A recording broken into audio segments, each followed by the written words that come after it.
नमस्कार दोस्तों, स्वागत है आप सभी का आपके अपने YouTube चैनल आस्था शक्ति पर।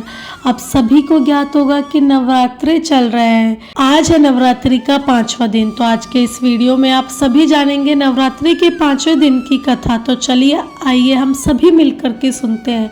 नवरात्रि का 5वां दिन माता स्कंद माता का होता है। तो चलिए आज हम उन्हीं की कथा का श्रवण करते हैं।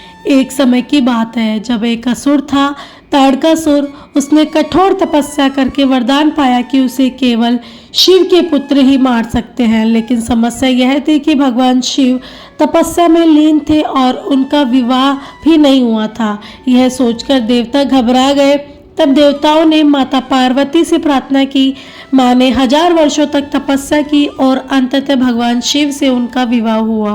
विवाह के बाद एक ऐसा समय आया जब भगवान शिव का दिव्य तेज, उनका वीर्य प्रकट हुआ।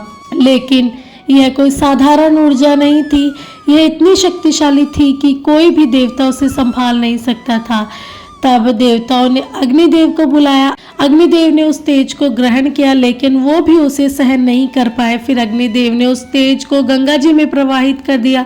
गंगा जी भी उस तेज को अधिक समय तक नहीं संभाल सकी, तो उन्होंने सरकंडों के जंगलों में छोड़ दिया।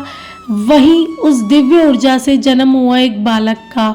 उस बालक को 6 कृतिका यानी नक्षत्र देवियों ने पाला, इसलिए उसका नाम कार्तिकेय पड़ा।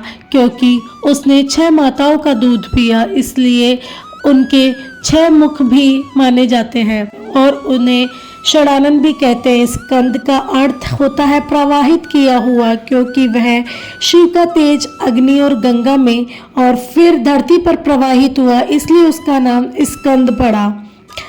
जब माता पार्वती ने उस पुत्र को अपनी गोद में लिया तब वे कहलाई स्कंद माता यानी स्कंद की माता। जब माँ पार्वती अपने पुत्र स्कंद को गोद में लेकर के बैठती है तो वह स्कंद माता कहलाती है। माता स्कंद हमें सिखाती है कि माँ का प्रेम ही सबसे बड़ी शक्ति है और वही शक्ति संसार की रक्षा भी करती है।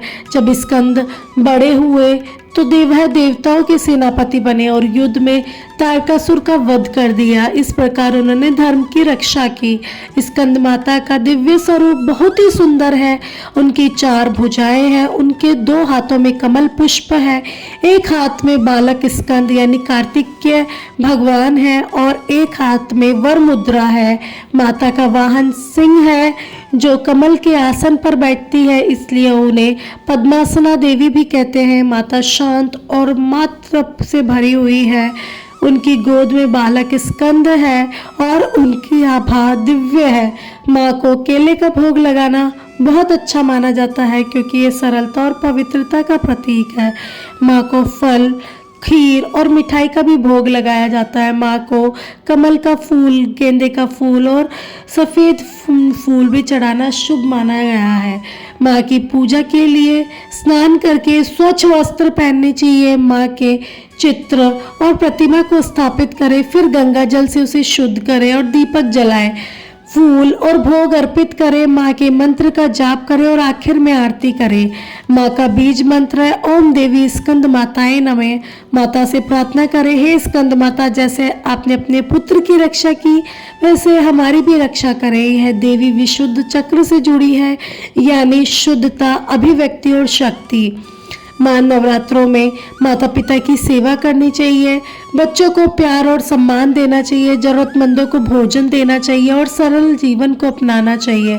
दोस्तों, हमें सच्चा मन रखना चाहिए, अहंकार को छोड़ देना चाहिए, अपने परिवार का सम्मान करना चाहिए और अपनी माँ के रूप में ही देवी को देखना चाहिए। इस तरह देवी माँ प्रसन्न होती है। माँ स्कंद माता में सिखाती है कि एक माँ की गोद में ही सबसे बड़ी शक्ति छुपी होती है। तो यह थी आज की कथा और जानकारी।